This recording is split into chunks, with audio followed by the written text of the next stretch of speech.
afternoon, everyone. My name is Rishi Yadav. Sudhir is here to go into the details. We only have 10 minutes time, and I love to have my sessions interactive. I'm typically used to talking 32 hours in 8 hours at a time. So let's see what I can do with 10 minutes. But let's see. Let's start with InfoObjects. So we are a big data consulting company. We have a special focus on Apache Spark. 4 years back, we took a big bet on Spark, and that's been very rewarding for us. In fact, what was a pleasant surprise for us this time was that we are the only consulting company on the exhibit floor downstairs. So that was awesome. So we have no competition. So let's before getting into the IoT data sources, let's see what type of data sources we typically see. If we have to classify them, we have to categorize them. There are primarily two buckets in which everything we deal with, and we have dealt with a lot of use cases that falls in, and that is the enterprise data, system of records, other type of enterprise data, the CRM and everything, right, and the IoT data, right. These are the primary two sources we see where we see almost all of the data lake use cases happening. So what we focus in IoT is the industrial aspect of IoT as opposed to the consumer aspect of IoT.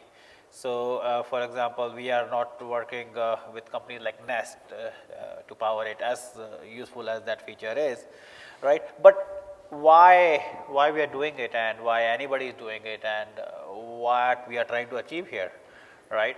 So I mean, there has to be some measurable metrics, right, whatever you do for. So in the industrial automation space, the measurable matrix is easy, and that is to reduce the downtime. In fact, if you just look at some of the statistics about downtime, is that in a year there is a $20 billion cost of unscheduled downtime. 8% just spent in figuring out if there is a real problem. Another 21% is spent in diagnosing the problem. 46% is then finding a resource to fix a problem, and that is the work which we have done a lot of work to start in that piece, that how you can even use machine learning to reduce that part. But overall, 76% of the time is spent before any real work is done. And talking about the dollar cost of downtime, in a typical paper mill scenario, an hour of downtime can cost over $1 million. So, and even in a small plant floor, you are still talking about hundreds of thousands of dollars. So downtimes are very costly. Okay, so how do you fix that, right? So easy. If you can predict when a part is going to fail, you can fix that, right? And what you guys need to make a prediction. Anybody and everybody who has done some machine learning here knows that in supervised learning, what you need is labels, right? Label data. Now, label data is much more elusive than what it may look. So, for example, let's take case of healthcare, right? I always contrast the case of healthcare data with the industrial IoT data. So, in healthcare, what happens is that labels not a problem. I sneezed 2 hours back, right? That's a label, right? Somebody fell sick last Wednesday, that's a label. But why that person fell sick, that's the problem, right? Why? If we had sensors attached to each and every body part of that person, then it would be easy. But we don't have that, and I don't think the law even allow for that to happen, at least for some time to come, right? So that's the challenge in the healthcare space. In the contrast, the challenge in the industrial space is the opposite. The challenge is that the real data, the sensor data, is not a problem, right? Every second, every machine, you have tons of sensors attached, because machines are machines, right? So they are not humans. So, and you got all type of data. The challenge is to get the labels, because unless you get the labels, you cannot make predictions. And unless you can make predictions, in that case, all you are doing is the rules engine which have been there, all the tribal knowledge which has been there, so what extra value Spark and the machine learning bring there. Because one thing you have to keep in mind is that it's been what, 400 years since the industrial revolution, more than that, right? So there has been a lot of tribal knowledge gathered, right? So there are, for example, for temperature, pressure, RPM, there are thresholds which have been set up which you never cross. There are factory workers sitting there who make sure that those thresholds are not crossed, and that becomes a challenge. It means there is not a lot of label data. So these are the two contrasts which we have to do when we get into the details of how do we build the predictive models in the industrial automation space. Okay, so then comes the step in which how do you do it, from where do you start, and as I said that the end goal is to not only to do predictive maintenance, but also to do prescriptive maintenance.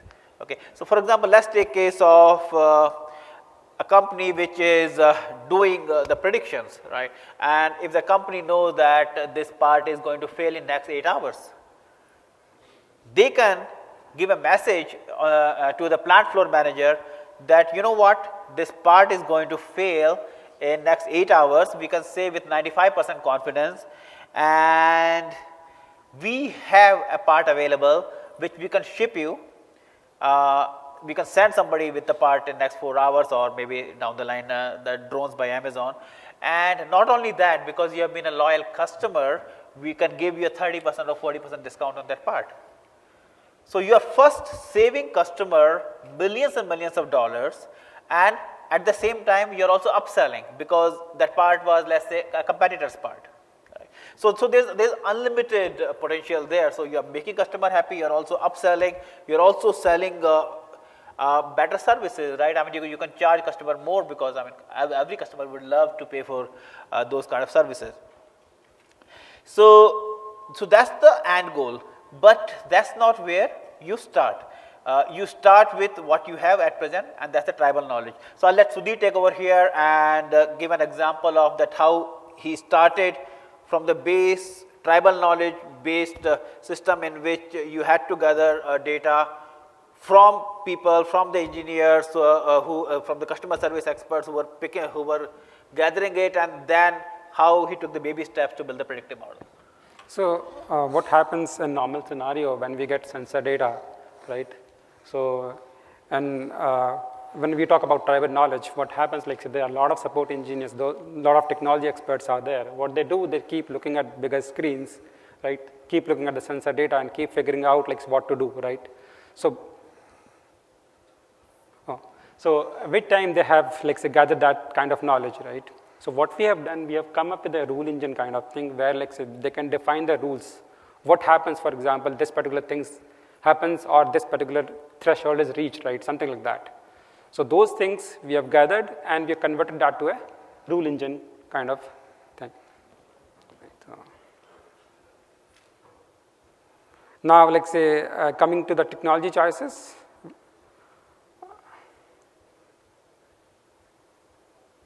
So when you talk about like say IoT data, like say first thing is ingestion, right?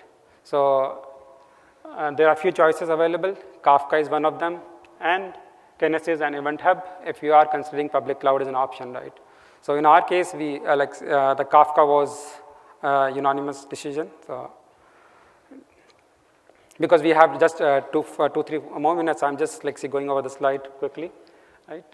So this is overall data pipeline. What happens, like say you have a lot of these drives, PLCs, and robots. They are sending data to through Kafka, which is then after that we are using Spark streaming to process the data, right?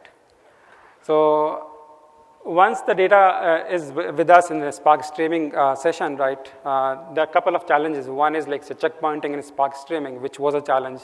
So what we had done in that case is like say we used our own store to use like store checkpointing instead of going with a standard Spark streaming checkpointing, right?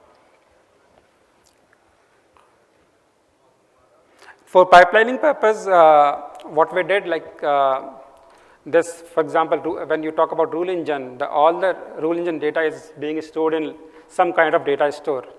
So we have created, like say, small microservices on top of those. So what we do in Spark streaming, we call those microservices and store those data in our cache, so that when data comes, real-time data comes, we can actually, like say, do some real-time processing by putting up subjoins there, right?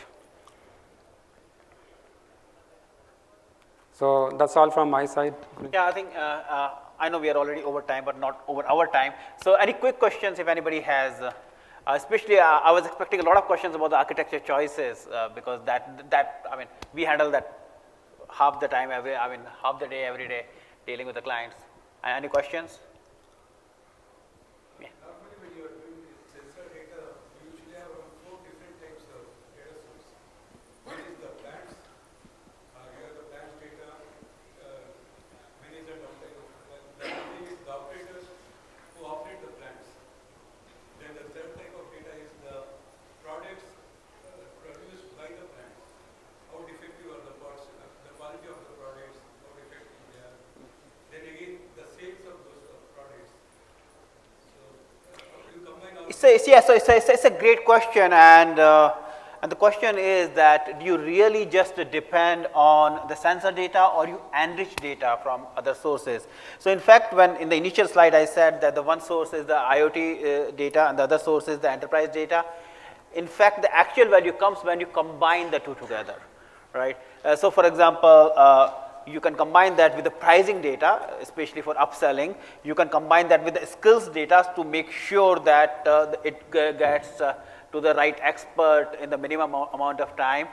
Product catalog in the same way. In fact, that's also we have to see that for which product, and here product you're talking about, it can be a $5 million machine, right? Which expert is available? Yeah. So the enrichment is that's the key part there, which brings actual value.